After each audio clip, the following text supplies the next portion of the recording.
Hello बच्चों, कैसे हो आप सभी लोग। उम्मीद है आप बहुत अच्छे होंगे।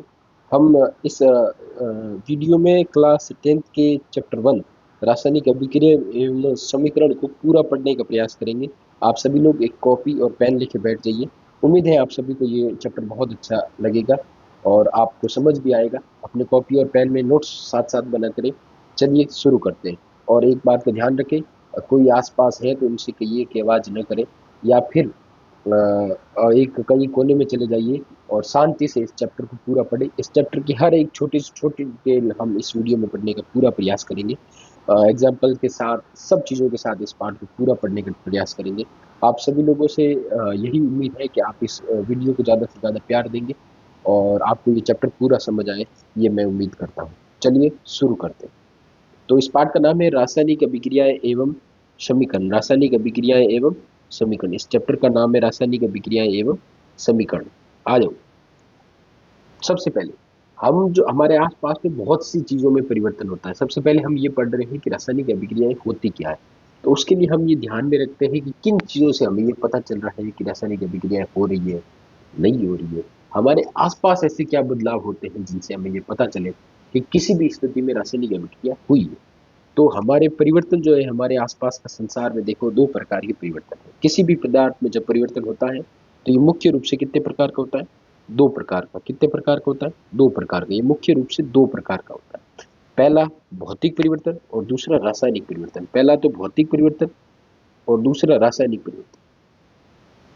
सॉरी बच्चों, कुछ बोलो।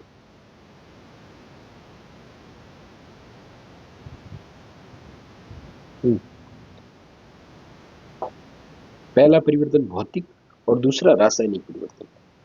भौतिक परिवर्तन क्या होता है कि जब भौतिक परिवर्तन क्या होता है, पदार्थ को वापस उसी अवस्था में लाया जा सकता है। इसमें केवल भौतिक गुण बदलते हैं। ये इंपॉर्टेंट बात है। इसमें कौन से गुण बदलते हैं? भौतिक गुण। कौन से गुण बदलते हैं बच्चों? केवल के केवल भौतिक गुण बदलते हैं। इसमें किसी भी प्रकार के रासायनिक गुणों में कोई परिवर्तन नहीं आता है। इस बात का मतलब क्या है? इस बात का मतलब है कि मान लो अगर आपके पास कोई एक लकड़ी हो या फिर कागज का टुकड़ा हो। अगर आपने लकड़ी को तोड़ दिया तो आप लकड़ी को वापस जोड़ सकते हो, कागज के टुकड़ों को आप वापस जोड़ सकते हो।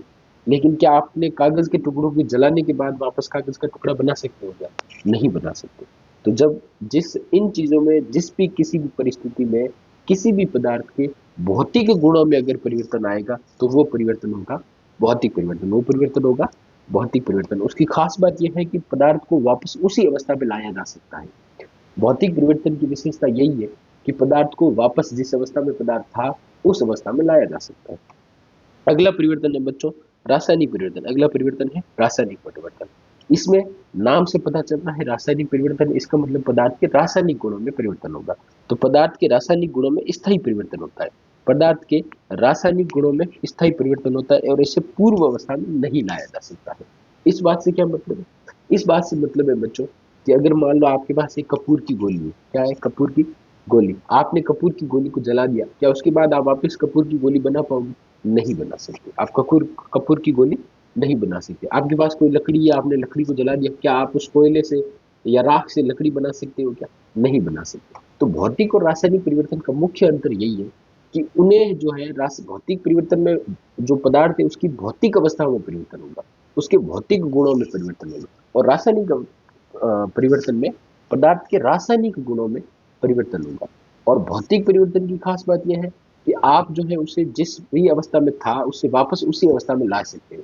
लेकिन रासायनिक परिवर्तन में आप उसी अवस्था में लाने में ला नहीं सकते। तो ये है दो प्रकार के परिवर्तन। आगे बढ़ते हैं। अगला रासायनिक परिवर्तन का उदाहरण देख लो। जब दूध से दही जमता है तो ये परिवर्तन होता है और यहाँ दूध के मूल गुण बदलकर दही के नए गुण बनते हैं।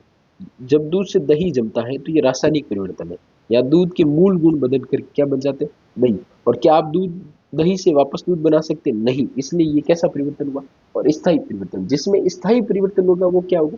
रासायनिक परिवर्तन। जैसे दूध से दही जमना। अगला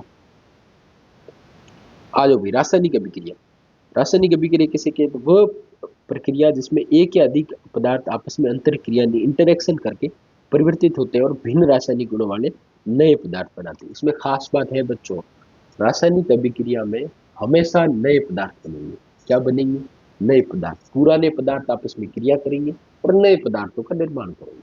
समझ लो, रासायनिक अभिक्रिया की यही खासियत है। और रासायनिक अभिक्रिया की जब आप परिभाषा लिखोगे, आपसे पूछा जाएगा, 1 नंबर का सवाल आता है बोर्ड में कि रासायनिक अभिक्रिया की परिभाषा लिखो, रासायनिक अभिक्रिया क्या है, रासायनिक अभिक्रिया किसे कहते हैं, तब आप ये लिखोगे कि किन्हीं भी दो पदार्थ, कोई भी दो पदार्थ आपस में अंतर क्रिया करके नए पदार्थों का निर्माण करते हैं। कोई भी दो पदार्थ आपस में क्रिया करके नए पदार्थों का निर्माण करते हैं। और अगर आप इसे और अच्छी भाषा में लिखना चाहो तो आप ये लिखोगे कोई भी दो रसायन, क्या लिखोगे, रसायन, रसायन जो है आपस में क्रिया करके नए पदार्थों का निर्माण करते हैं, क्या कहलाएगी, रासायनिक अभिक्रिया कहलाएगी। जैसे जैसे कि जैसे हाइड्रोजन, जैसे हाइड्रोजन और ऑक्सीजन आपस में क्रिया करके किसका निर्माण करते हैं, जल का।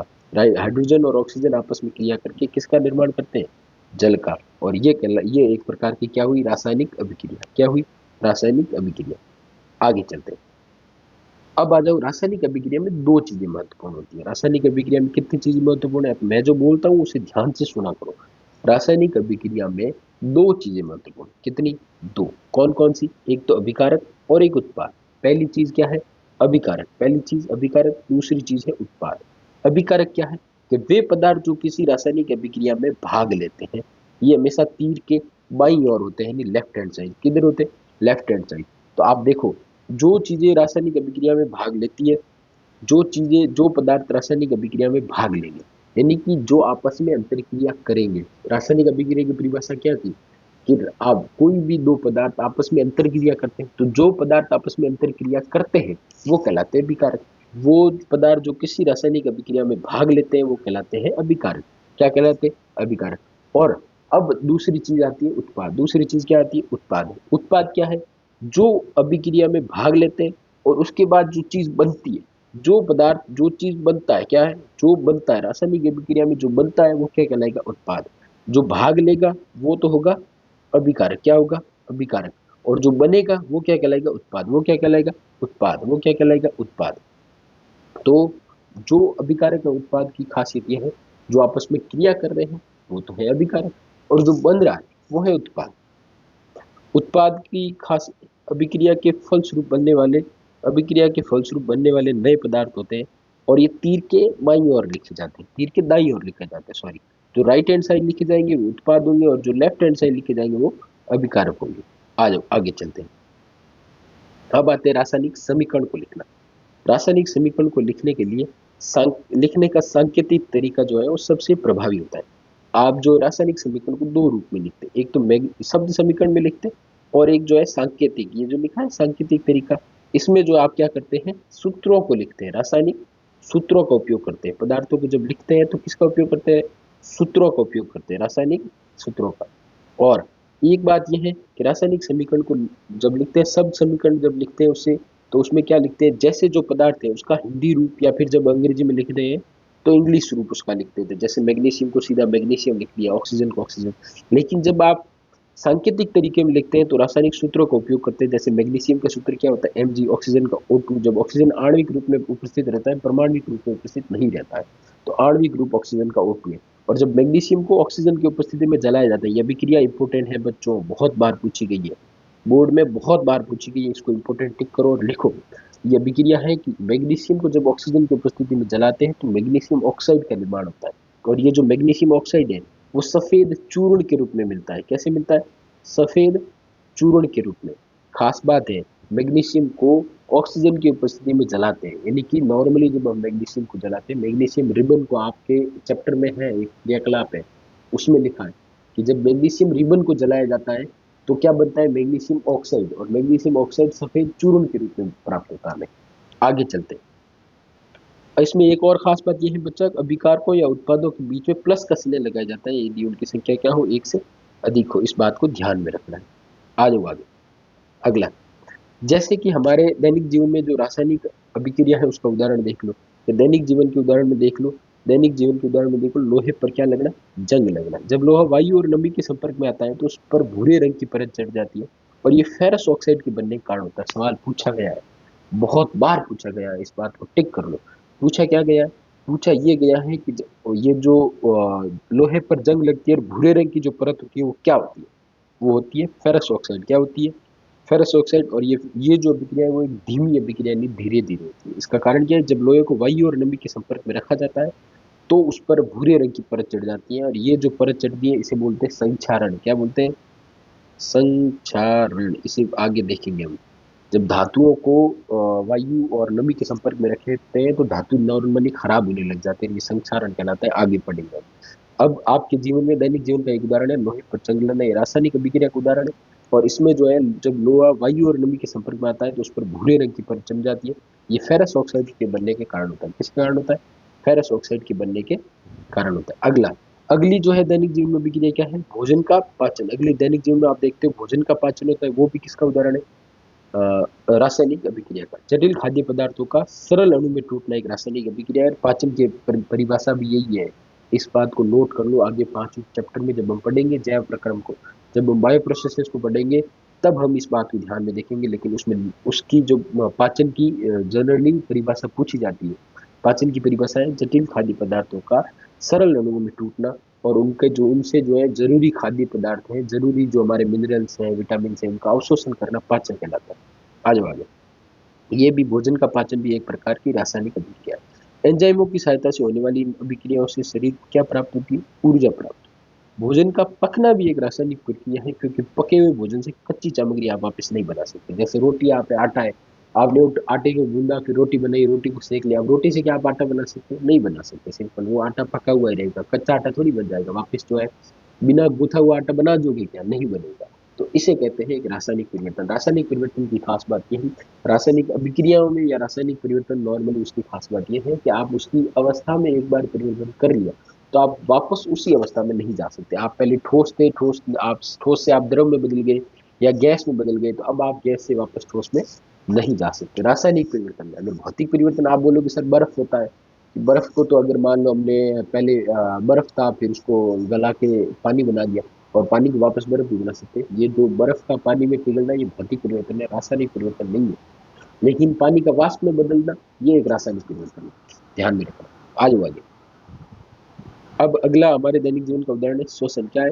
श्वसन। ये देख लो बच्चों, अभी हमारा है श्वसन, रेस्पिरेटरी सिस्टम है, हमारा श्वसन तंत्र है। आगे हम पढ़ेंगे इसको। अब श्वसन जो है वो भी एक प्रकार का रासायनिक उदाहरण है। किसका?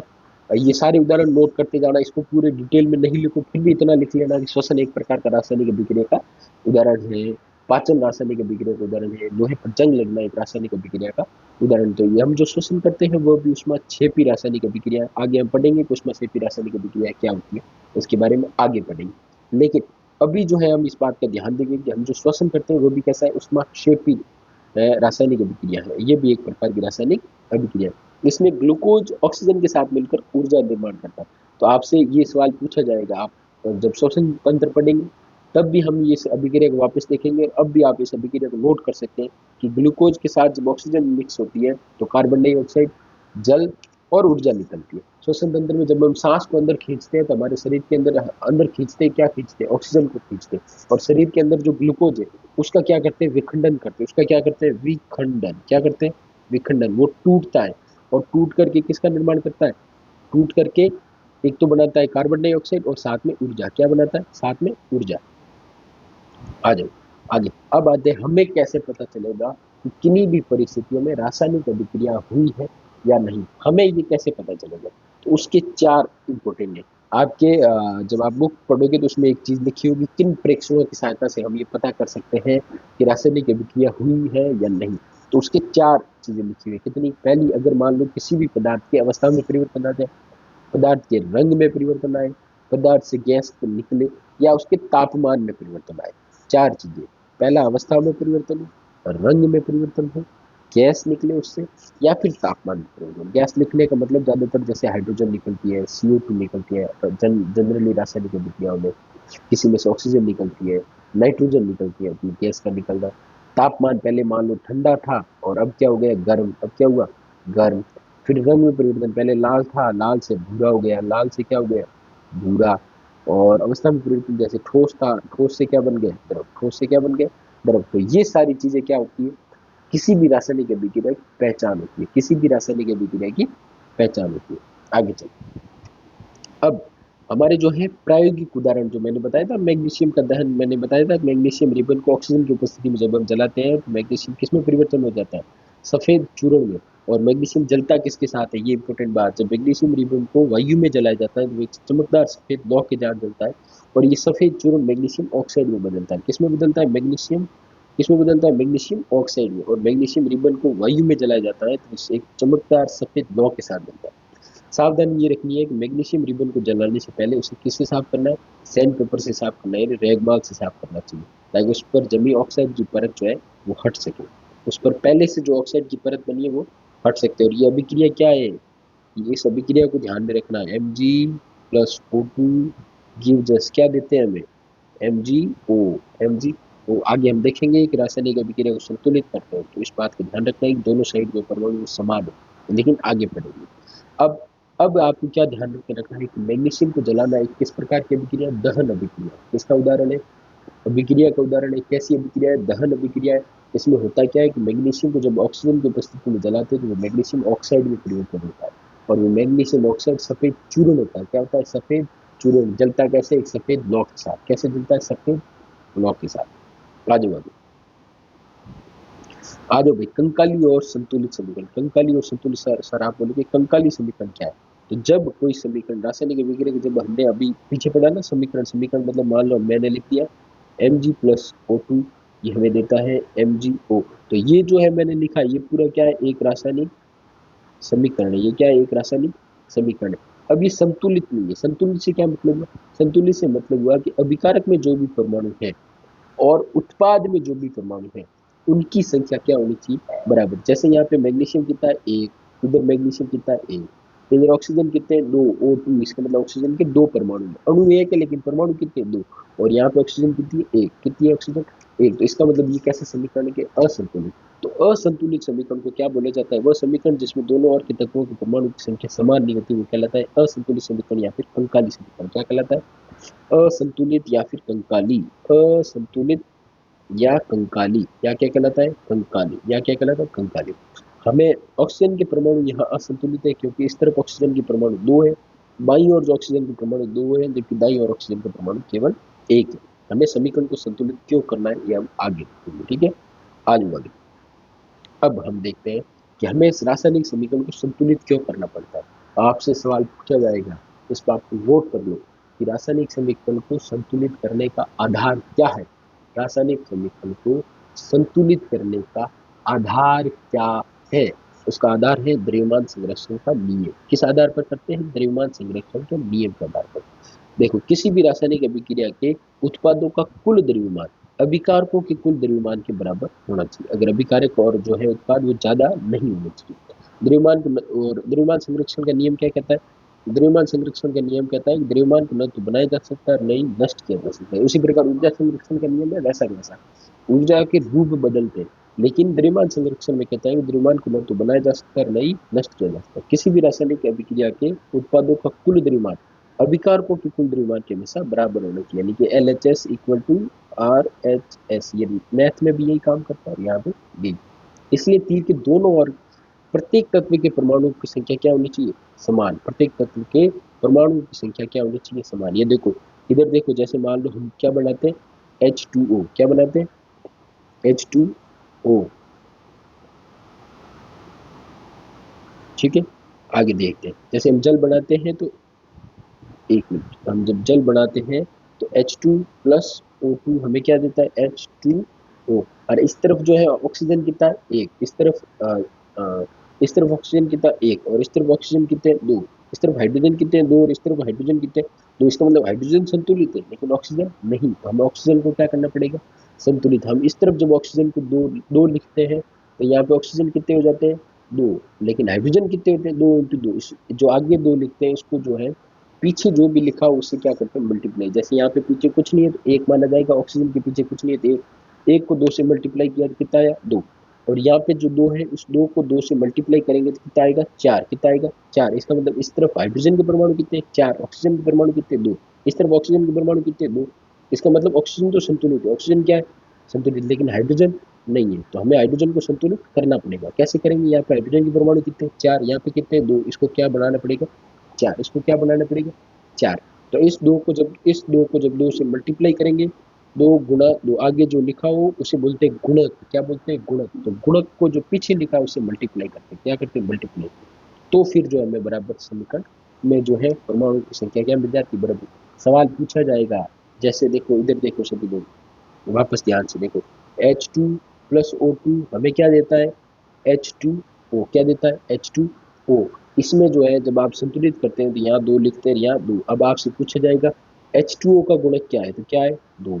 ऑक्सीजन का गुणक क्या है? एक। हाइड्रोजन का गुणक क्या है? दो। जो चीज आगे लिखी है वो क्या कहलाती है? गुणक। कितने हैं? ऑक्सीजन जल का क्या है? H2O का दो, ऑक्सीजन का एक, और इस H2 का दो।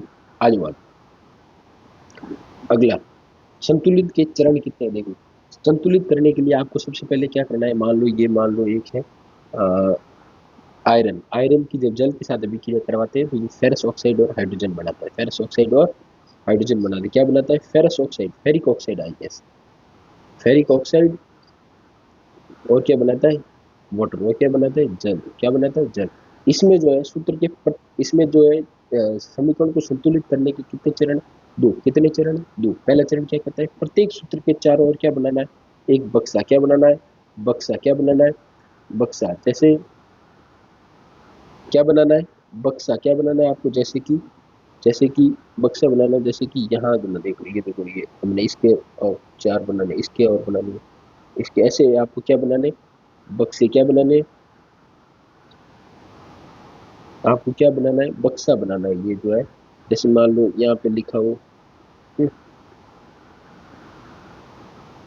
आपको क्या बनाना है? बक्सा। जैसे यहाँ पे लिखा हो मान लो Fe प्लस H2O, तो इस तरफ आपको क्या करना है?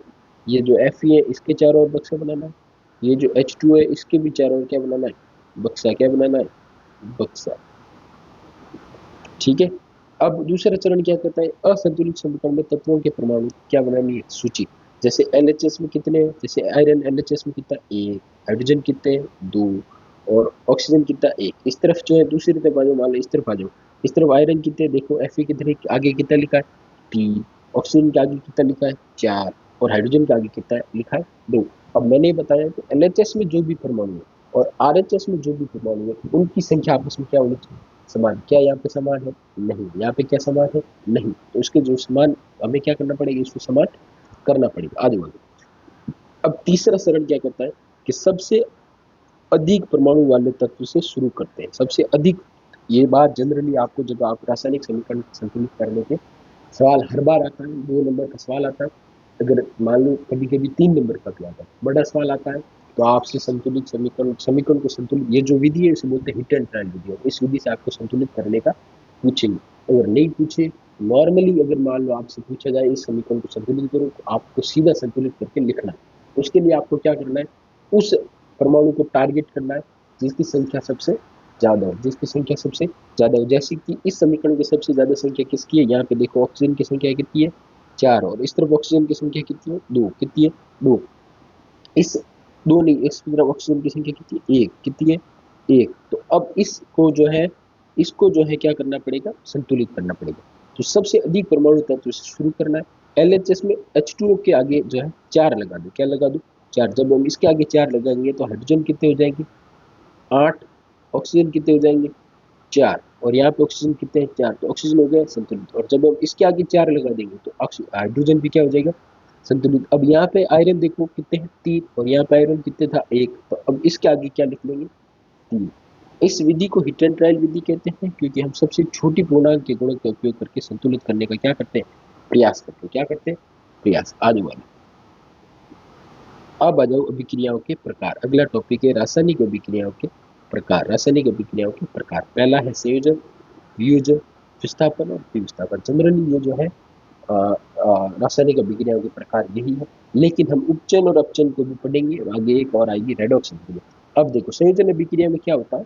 दो अलग अलग अभिकारक है, दो या दो से अधिक भी हो सकते हैं, लेकिन उत्पाद कितना बन रहा है? केवल एक। उत्पाद कितना बन रहा है? केवल एक। इस बात को खास याद रखिए, उत्पाद कितना है? केवल एक। अभिकारक अलग अलग भी हो सकते हैं। अभिकारक क्या है?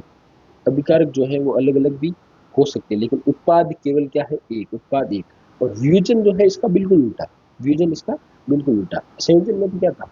अलग अलग अभिकारक मिलते एकल उत्पाद का निर्माण करें। और इसमें जो है एकल अभिकारक टूट करके अलग अलग उत्पादों का निर्माण करें। अब देखो विस्थापन में क्या होता है, ये जो है ए जो है बी सी के साथ रिएक्शन करके ए सी प्लस क्या बना रहा है, बी। इसका मतलब सी पहले बी के साथ था, अब वहां से विस्थापित होकर ए के साथ आ गया। तो जिसमें कोई अधिक अभिक्रियाशील तत्व अपने से कम अभिक्रियाशील तत्व को विस्थापित कर दे।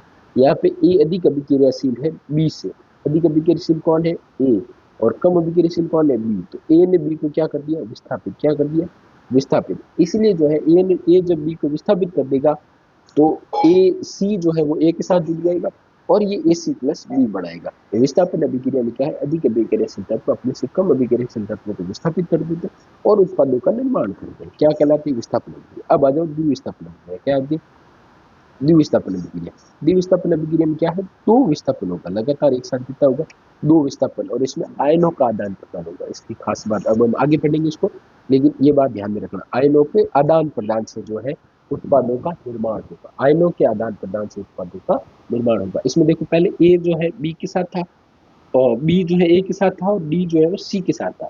लेकिन यहाँ पे देखो डी ए के साथ आ गया और बी सी के साथ आ गया। डी जो है वो किसके साथ आ गए, डी तो ए के साथ आ गए और बी जो है सी के साथ आ गए। ये कहलाती है विस्थापन अभिक्रिया। आगे एक और अभिक्रिया पढ़ेंगे, वो है अपचयन और उपचयन अभिक्रिया। आज पहली अभिक्रिया संयोजन अभिक्रिया। क्या कहलाती है, संयोजन अभिक्रिया। संयोजन अभिक्रिया क्या कहती है भाई, तो वह अभिक्रिया जिसमें दो से अधिक अभिकारक मिलकर एकल उत्पाद का निर्माण करे। खास बात मैंने बताई थी, दिमाग में रखना। क्या दिमाग में रखते थे, कि वह अभिक्रिया जिसमें दो या दो से अधिक अभिकारक मिलकर एकल उत्पाद का निर्माण करे। उत्पाद कितना, एक सिंगल उत्पाद। ये अभिकारक दो या दो से अधिक हो सकते हैं। जैसे कैल्शियम ऑक्साइड जल के साथ अभिक्रिया करके कैल्शियम हाइड्रोक्साइड बनाता है। क्या बनाता है, कैल्शियम हाइड्रोक्साइड। और ये जो कैल्शियम हाइड्रोक्साइड है वो बिना बुझा हुआ चूने की, ये बुझा हुआ चूना है। आपसे पिछली बार मैंने बताया था, पिछली बार बोर्ड का सवाल है, 1 नंबर का सवाल है आरबीएससी बोर्ड का, तो बिना बुझे हुए चूने की, बिना बुझे हुए चूने का सूत्र देखो, तो ये है बिना बुझे हुए चूना। इसमें क्या सिस्टम है देखो, आपसे बोलोगे कैल्शियम ऑक्साइड जो है वो जल के साथ अभिक्रिया करके कैल्शियम हाइड्रोक्साइड बनाता है। ये calcium O H whole twice, इसको बोलने का तरीका देखो, आपसे बोलो होल ट्वाइस। ये जो कॉस्टेक के बाहर जो लिखे होते हैं दो, अगर दो ट्वाइस तीन है थ्राइस, तो आप इस प्रकार इसको बोलते हैं। ठीक है, कैल्शियम ऑक्साइड की जल से अभिक्रिया कराने पर क्या बनता है, कैल्शियम हाइड्रोक्साइड बनता है। अब संयोजन अभिक्रिया की परिभाषा भी लिखो आप लोग और उदाहरण भी लिखो। क्या, वह अभिक्रिया जिसमें दो या दो से अधिक अभिकारक मिलकर एकल उत्पाद का निर्माण करे, जैसे कि बिना बुझे जल की बिना बुझे हुए चूने की जल से अभिक्रिया। सी ए ओ बिना बुझा हुआ चूना और सी ए ओ एच बुझा हुआ चूना, इसकी किससे अभिक्रिया करवाती है, जल से अभिक्रिया करवाती है। आज बात अगली अभिक्रिया। अगली अभिक्रिया है भाई, जैसे इसका उदाहरण भी देख लो भी, ये जो अभी हमने पढ़ा बुझे हुए चूना, बुझे हुए चूने का उपयोग किस पर करते हैं, दीवारों की सफेदी के लिए। घर में जब सफेदी की जाती है तो कौन सा पदार्थ उपयोग में होता है, बुझा हुआ चूना। उसको जो हम चूना लेके आते हैं उसको पहले पानी में गला देते हैं और थोड़ी देर बाद वो नीचे जम जाता है, फिर उसको अच्छे से मिक्स करके दीवारों पर सफेदी की जाती है। ये वायु की ऑक्सीजन से क्रिया कर कैल्शियम कार्बोनेट की पतली परत बनाता है और जिससे क्या, जिससे चमक आती है। तो आपसे ये भी बनेगा, ये वायु की CO2 से अभिक्रिया करती है। किसी ये जो कैल्शियम हाइड्रोक्साइड है वो किससे अभिक्रिया करता है, CO2 से। क्या बनाता है, CaCO3 जिसे बोलते हैं कैल्शियम कार्बोनेट। सूत्र याद रखना, कैल्शियम कार्बोनेट। और जिससे क्या आती है, घरों पे चमक। आपसे ये भी पूछा जाएगा सवाल, सफेदी करते समय घरों पे चमक किसके कारण आती है, सफेदी से घरों पे चमक किसके कारण आती है, किसके कारण आती है, कैल्शियम कार्बोनेट के कारण। सवाल पूछा जा सकता है कैल्शियम कार्बोनेट बनाने की अभिक्रिया लिखो, तो ये कैल्शियम हाइड्रोक्साइड की कार्बन डाइऑक्साइड से अभिक्रिया करवाते हैं तो CaCO3 और H2 बनता है। दिलचस्प होते हैं, संगमरमर का रासायनिक सूत्र क्या है, CaCO3। जो संगमरमर घर में जब लगता है ना, संगमरमर व्हाइट कलर वाला, उसका जो सूत्र है वो भी यही है, CaCO3। अब इस याद रखो, दीवारों पर सफेदी कैसे करते हैं, कैल्शियम हाइड्रोक्साइड बुझे हुए चूने से। ठीक है, आगे बात, आगे भाई। अब दो अभिक्रिया इसमें जो अब हम जब पढ़ते हैं, एक तो आती है उष्मा क्षेपी और एक उष्मा शोषी। एक एक्सोथर्मिक और एक एंडोथर्मिक रिएक्शन।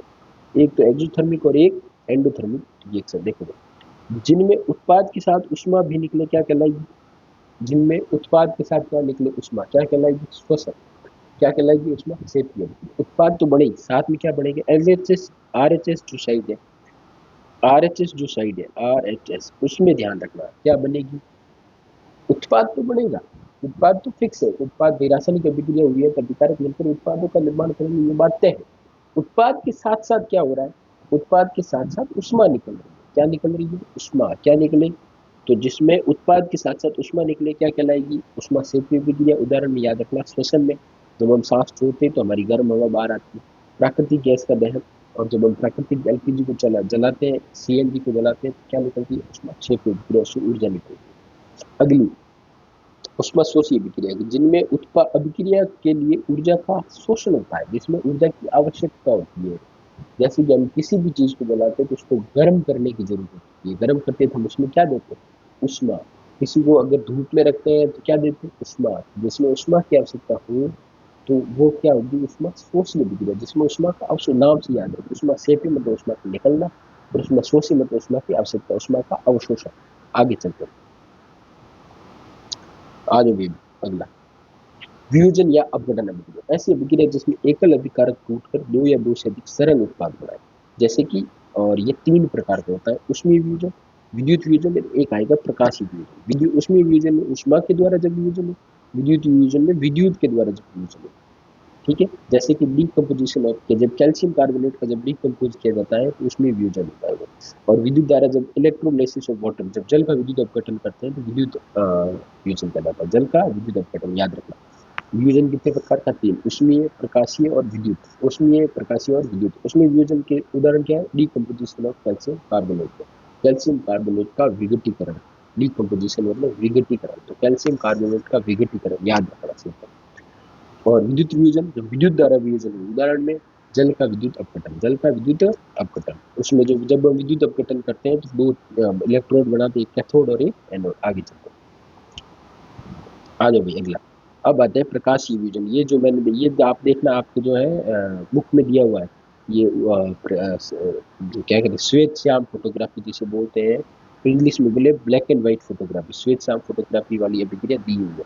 इसमें क्या है, सूर्य के प्रकाश की उपस्थिति में होने वाले वियोजन क्या कहलाते हैं, प्रकाशीय वियोजन, या फिर जिसमें प्रकाश की उपस्थिति में जब वियोजन होता है, प्रकाशीय वियोजन। इसमें सिल्वर क्लोराइड एजीसीएल, क्या है, एजीसीएल को जो है सूर्य के प्रकाश में कैसे बन जाता है, धूसर ग्रे कलर का हो जाता है, क्योंकि उससे क्लोराइड निकल जाती है, एजीसीएल से क्लोराइड निकल, क्लोरीन निकल जाता है, और क्या पीछे बनता है, सिल्वर, और दूसरे कलर का बनता है, ग्रे रंग का होता है। इस अभिक्रिया को बोलते हैं श्याम सफेद फोटोग्राफी, लिख लो। इस अभिक्रिया को बोलते हैं श्याम सफेद फोटोग्राफी, क्या बोलते हैं, श्याम सफेद फोटोग्राफी।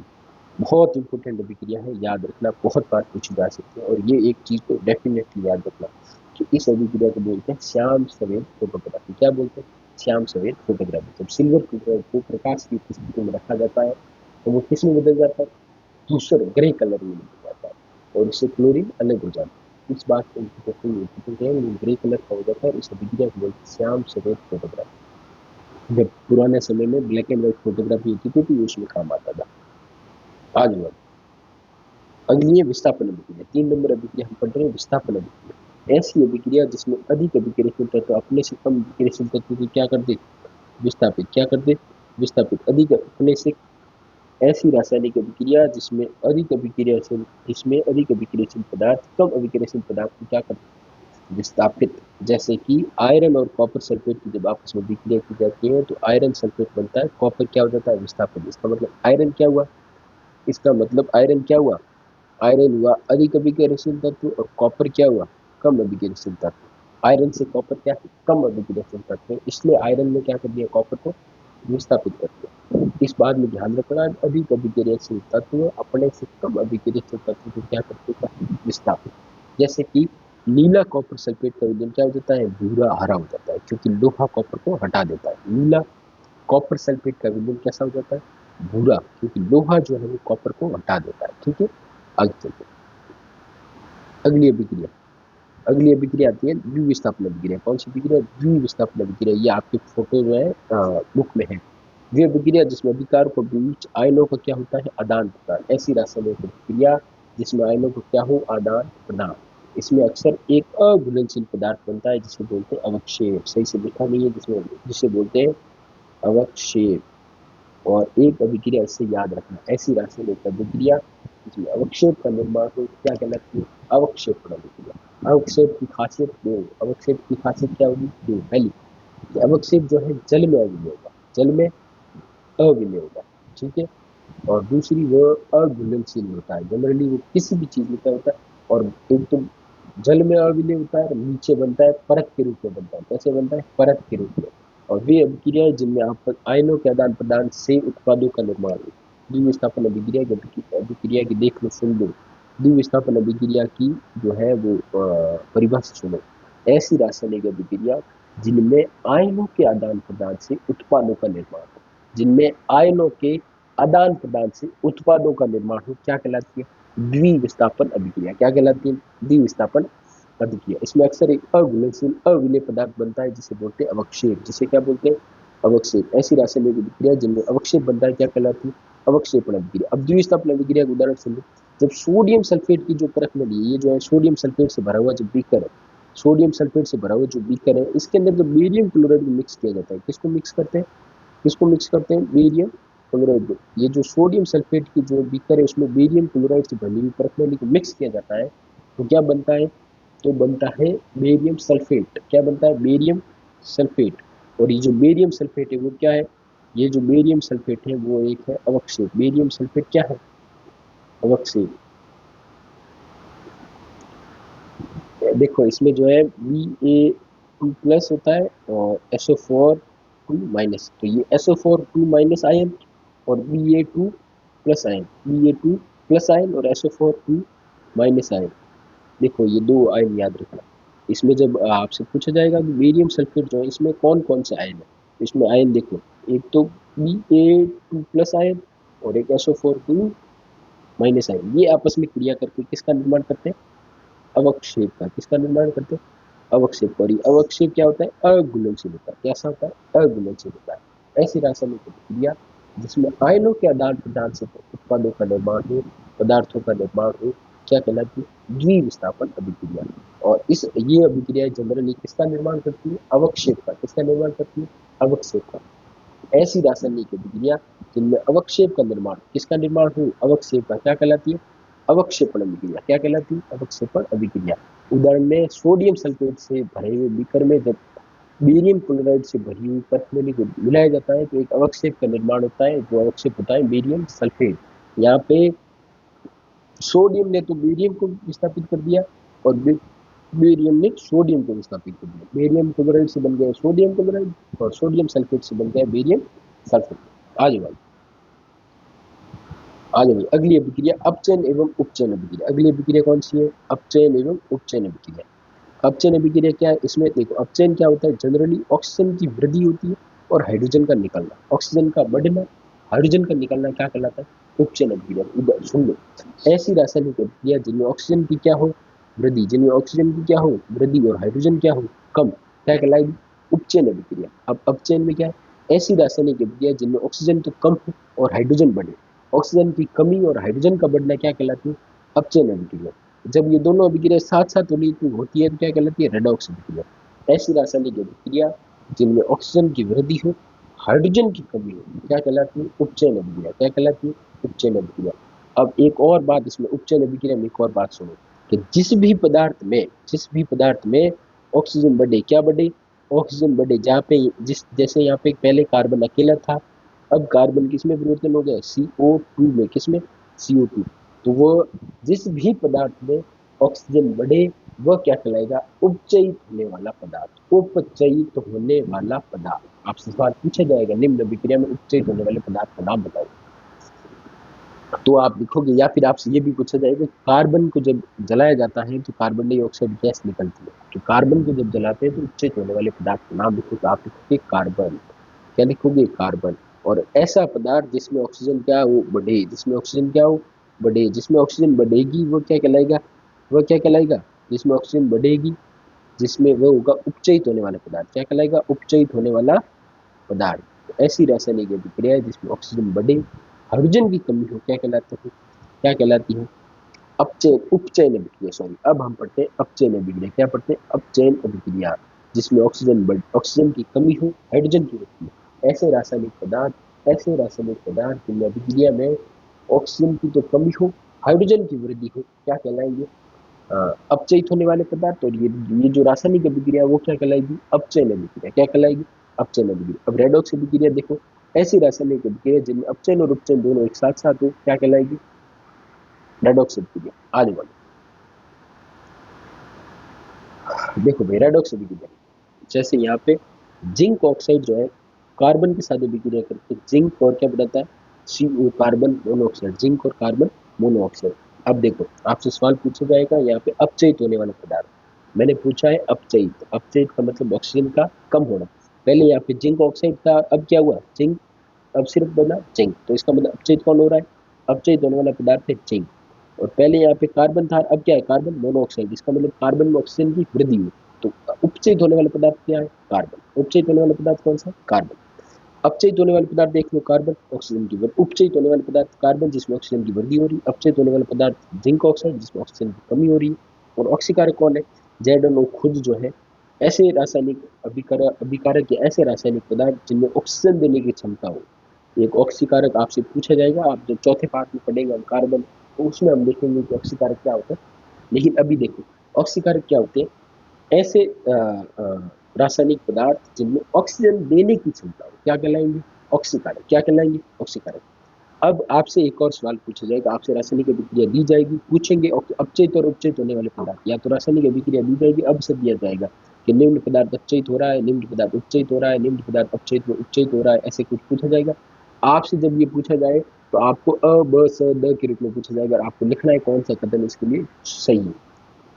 जैसे अगर मान लो ए में आपको दिया जाए कि कार्बन अपचयित हो रहा है और जिंक ऑक्साइड अपचयित हो रहा है, कार्बन उपचयित हो रहा है और जिंक ऑक्साइड उपचयित हो रहा है, आपसे पूछा जाए ए व बी, बी व सी ऐसे पूछा जाए, तो आपको सही कथन का सिलेक्ट करना है। जैसे आपको सही कथन सिलेक्ट करने की हमेशा एक बात टिप रखना कि हमेशा अभिकारकों के पक्ष से ही उपचयित या अपचयित पदार्थों का चयन होगा, उत्पादों में नहीं, अभिकार में नहीं देखा जाएगा, उत्पादों में नहीं। आज बात